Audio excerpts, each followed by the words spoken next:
TDPL द्वारा किए गए परीक्षाएं, टीडीपीएल के द्वारा प्रकाशित रिजल्ट और टीडीपीएल द्वारा जो भी अभ्यर्थी चुने गए हैं या शामिल हुए या टीडीपीएल के जितनी भी गतिविधियां यहाँ हुई हैं उन सभी को कैंसिल किया जाता है, रद्द किया जाता है। झारखंड के इतिहास में 24 दिनों तक चला एक ऐसा आंदोलन जिसने सत्ता के गलियारों को हिला कर रख दिया। आखिर वही हुआ जिसका डर सरकार को था और जिसकी उम्मीद लाखों युवाओं को थी।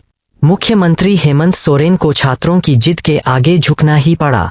जी हां दोस्तों, झारखंड सरकार ने एक ऐतिहासिक और बड़ा फैसला लेते हुए न सिर्फ विवादित JSACCGL परीक्षा को रद्द कर दिया है, बल्कि लखनऊ की ब्लैकलिस्टेड एजेंसी TDPL यानी TSR data processing private limited द्वारा 2014 से लेकर अब तक ली गई सभी परीक्षाओं को पूरी तरह से निरस्त कर दिया है।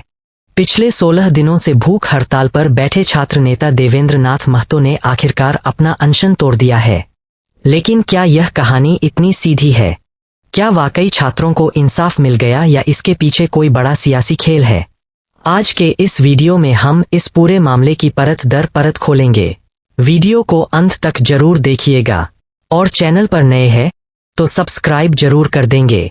आइए सबसे पहले सीधे पॉइंट पर आते हैं और जानते हैं कि मुख्यमंत्री हेमंत सोरेन की अध्यक्षता में हुई विशेष कैबिनेट बैठक में क्या 5 बड़े फैसले लिए गए हैं।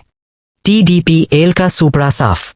लखनऊ की कार्यदायी एजेंसी TDPL के माध्यम से 2014 से अब तक जितनी भी परीक्षाएं आयोजित की गई थीं, जितने भी रिजल्ट जारी हुए थे या जो भी चयन प्रक्रिया चल रही थी, सरकार ने उन सबको एक झटके में पूरी तरह रद्द कर दिया है। 2014 से अब तक की महाजांच। मुख्यमंत्री ने आदेश दिया है कि पिछले 12 सालों में 2014 से अब तक JPSC और JSSC द्वारा आयोजित की गई भर्ती परीक्षाओं में हुई सभी धांधलियों की जांच अब CID करेगी। अमिताभ कौशल सुधार समिति। परीक्षा प्रणाली को पूरी तरह पारदर्शी और लीक प्रूफ बनाने के लिए वरिष्ठ IAS अधिकारी अमिताभ कौशल की अध्यक्षता में एक हाई लेवल एक्सपर्ट कमेटी बनाई गई है। छात्रों के लिए नया पोर्टल। परीक्षा सुधारों को लेकर छात्र, शिक्षक और अभिभावक अपने सुझाव सीधे सरकार तक पहुंचा सकें, इसके लिए एक समर्पित ऑनलाइन पोर्टल शुरू किया जा रहा है। 10 साल की जेल और 10 करोड़ का जुर्माना। झारखंड सरकार अब केंद्र सरकार के लोक परीक्षा, अनुचित साधनों की रोकथाम, संशोधन विधेयक 2026 फीट को राज्य में सख्ती से लागू करने जा रही है। यानी अब पेपर लीक करने वालों की खैर नहीं। दोस्तों, यह जीत इतनी आसानी से नहीं मिली है। इसके पीछे झारखंड के युवाओं का खून और पसीना है। रांची की सड़कों पर पिछले 24 दिनों से छात्र डटे हुए थे। कड़ाके की धूप हो या बारिश, युवाओं का हौसला नहीं डिगा। इस आंदोलन का चेहरा बने छात्र नेता देवेंद्र नाथ महतो पिछले 16 दिनों से अन्नजल त्याग कर भूख हड़ताल पर बैठे थे।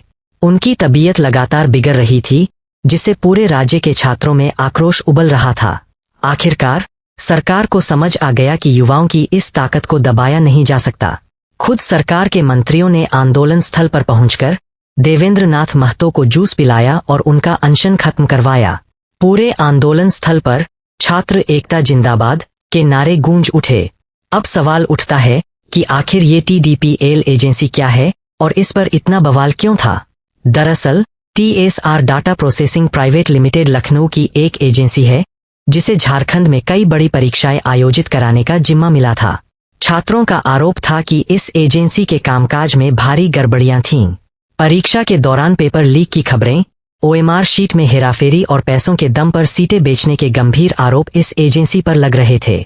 छात्रों की मांग थी कि जब तक इस भ्रष्ट तंत्र को बाहर नहीं किया जाता, तब तक झारखंड के गरीब और होनहार युवाओं को नौकरी नहीं मिल सकती।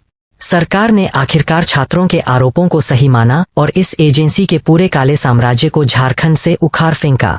लेकिन दोस्तों, इस बड़े फैसले के बाद भी झारखंड की राजनीति और छात्र राजनीति में एक नया मोड़ आ गया है। जहां एक तरफ देवेंद्र नाथ महतो और उनके समर्थक इसे एक ऐतिहासिक जीत मानकर जश्न मना रहे हैं, वहीं दूसरी तरफ छात्रों का एक गुट अभी भी पूरी तरह संतुष्ट नहीं है। CBI जांच की मांग। आंदोलनकारियों के एक धड़े का कहना है कि CID जांच सिर्फ एक दिखावा हो सकती है।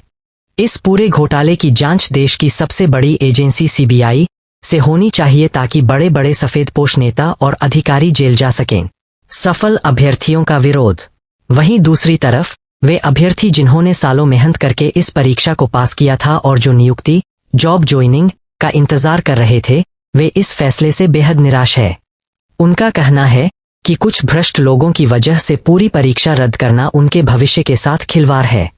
निष्कर्ष की बात करें तो झारखंड के युवाओं ने यह साबित कर दिया है कि लोकतंत्र में जनता और खासकर युवाओं की आवाज से बड़ी कोई ताकत नहीं होती। सरकार का यह फैसला चुनाव से पहले युवाओं को साधने की कोशिश भी हो सकता है, लेकिन फिलहाल छात्रों के आंदोलन की जीत हुई है। अब देखना यह होगा कि अमिताभ कौशल समिति कितनी जल्दी नई और पारदर्शी परीक्षा प्रणाली का खाका तैयार करती है, ताकि झारखंड के युवाओं को दोबारा सड़कों पर न बैठना पड़े। आप इस पूरे फैसले पर क्या सोचते हैं? क्या परीक्षाओं को रद्द करना सही फैसला था?